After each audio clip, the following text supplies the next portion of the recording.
Hi friends, இந்த ஷார்ட்டில் என்ன பார்க்க போகிறோன்னா இம்பார்ட்டன்ட் கரண்ட் அஃபேர்ஸ் தான் பார்க்க போகிறோம். வாங்க பார்க்கலாம்.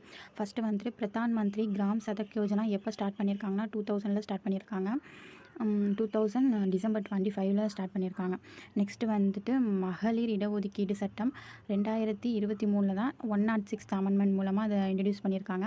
இதில் என்னென்னா 33% வந்து லோக்சபா அண்டு ராஜ்யசபாவில் வந்துட்டு உமன்ஸுக்கு 33% ரிசர்வேஷன் கொடுக்கணும் அப்படின்னு சொல்லிட்டு ஒரு அமெண்ட்மெண்ட் கொண்டு வந்திருப்பாங்க. ஸோ இது வந்துட்டு எப்போ வந்துட்டு நடைமுறைக்கு வருதுன்னா 2029 நடைமுறைக்கு வருது.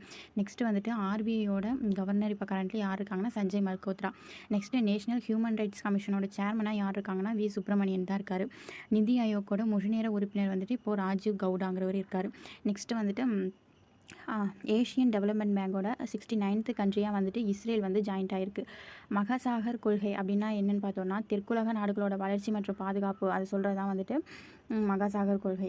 நெக்ஸ்ட்டு சிறுநீரகம் பாதுகாப்போம் திட்டம் வந்துட்டு 2023 சேலத்தில் இன்ட்ரடியூஸ் பண்ணியிருக்காங்க. அது மாதிரி 108 அதாவது 108ன்னு சொல்லுவோம்ல, அந்த அவசரகால பராமரிப்பு சேவை திட்டம் எப்போ இன்ட்ரடியூஸ் பண்ணியிருக்காங்கன்னா 2008 ஸ்டார்ட் பண்ணியிருக்காங்க. இதில் வந்துட்டு என்னென்னா 11 minutes 23 செகண்ட்குள்ளே நம்ம கால் பண்ணதுக்கப்புறம் அவங்க வந்தாகணும் அப்படிங்கிற ஸ்கீம் தான் இது. அதுக்கப்புறம் ஜம்மு காஷ்மீரில் இப்போ அசம்பிளி மெம்பர்ஸ் எத்தனை பேர் இருக்காங்கன்னா 90 மெம்பர்ஸ் இருக்காங்க.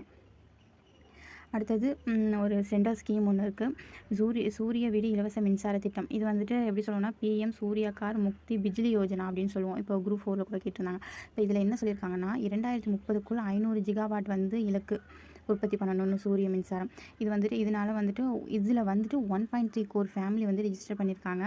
அதுக்கப்புறம் இதோட பெனிஃபிட் என்னென்னா 300 யூனிட்ஸ் வந்து நம்மளுக்கு ஃப்ரீ கரண்ட் கொடுப்பாங்க. இதில் வந்துட்டு அந்த வாட்ஸுக்கு ஏற்ற மாதிரி அவங்களுக்கு வந்துட்டு மானியம் கொடுப்பாங்க. இப்போ 1 கிலோவாட்டில் வந்துட்டு நம்ம சூரிய மின்தகடு வச்சோம் அப்படின்னா 30,000 மானியம் கொடுப்பாங்க. அதுவே வந்துட்டு 2 கிலோவாட்னா 60,000 கொடுப்பாங்க. 3 அண்ட் அதுக்கு எபோ கிலோவாட்னா 78,000 வந்துட்டு நம்மளுக்கு சப்சிடி கொடுப்பாங்க. ஸோ இந்த திட்டத்தின் மூலமாக 1 இயரில் வந்துட்டு நம்ம வந்துட்டு 15,000 to 18,000 வந்து இந்த ஸ்கீம் மூலமாக நம்ம சேவ் பண்ணலாம். Okay, thank you friends. என்னோடய சேனலை சப்ஸ்கிரைப் பண்ணிக்கோங்க.